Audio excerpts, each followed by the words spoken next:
여러분 안녕하세요. 마음 편한 북카페입니다. 공감이란 무엇일까요?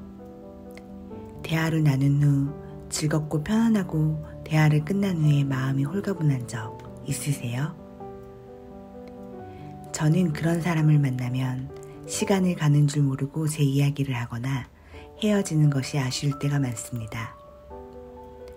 언제 그랬을까 생각해 봤더니 친구나 남편이 나를 따스하게 바라보면서 충분한 시간을 가지고 내 이야기를 들어줄 때, 그리고 나의 이야기를 자기의 기준으로 판단하지 않을 때, 또 나의 이야기 중간중간에 추임새를 넣어주거나 내 말을 반복하여 반영하면서 잘 듣고 있다고 알려주면서 듣고 있을 때,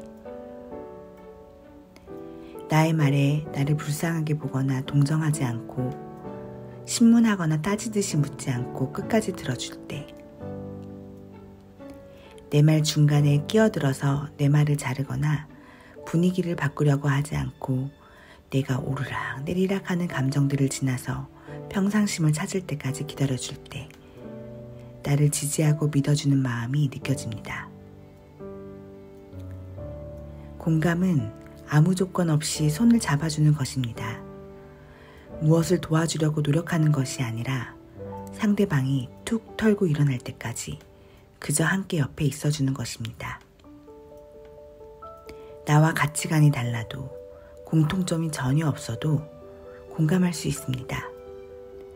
공감한다는 것은 그 사람의 부족한 욕구를 충족시켜주는 것이 아니고 나와 다른 생각도 동의할 수 없는 상대의 선택도 그대로 경청하는 것입니다.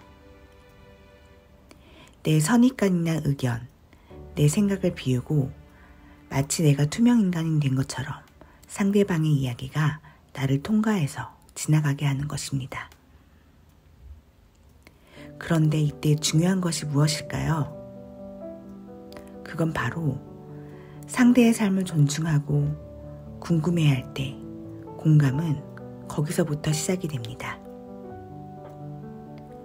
공감하면서 힘들다면 제대로 공감한 것이 아닙니다. 공감은 상대의 느낌과 욕구에 집중하면서 상대가 망설임 없이 자기 말을 꺼낼 수 있도록 안전한 공간을 만들어주는 것입니다. 문제를 해결해 주거나 도와주려고 충고나 조언을 할 때 공감은 이루어지지 않습니다. 판단 없이 들어주세요.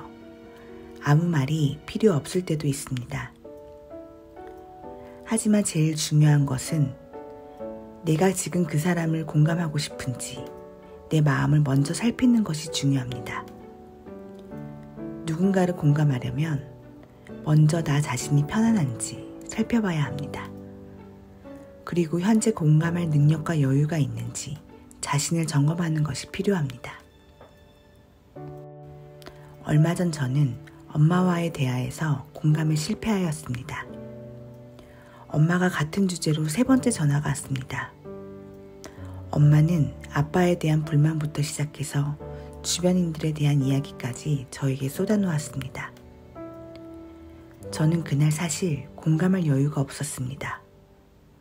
그리고 이미 2번이나 들어왔던 이야기라서 제 머릿속으로 엄마의 마음만 바뀌면 그 문제는 해결될 것 같다는 판단을 하고 있었던 것 같습니다.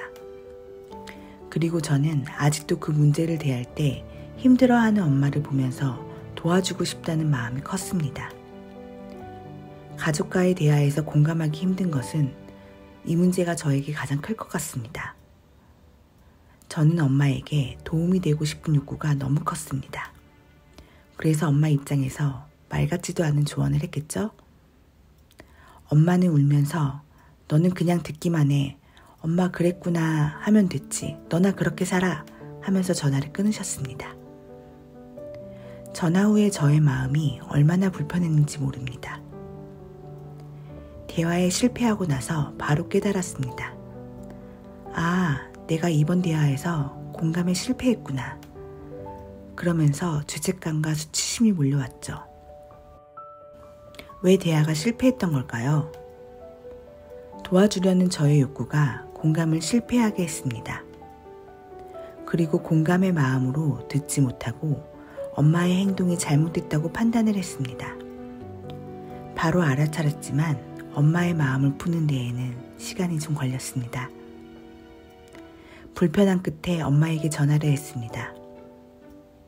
엄마 미안해. 엄마는 나에게 공감받고 싶고 이해받고 싶었는데 내가 주제넘게 참견을 했네. 내가 엄마의 삶에 기여하고 싶고 도움이 되고 싶은 마음이 너무 컸나 봐. 앞으로 엄마의 말에 내 의견은 섞지 않고 다 들어주도록 노력할게. 아는 만큼 삶에서 실천하려고 하지만 공감하기는 쉽지 않습니다. 이렇게 끊임없이 노력하는 나를 스스로 인정해주고 공감해줘야 합니다.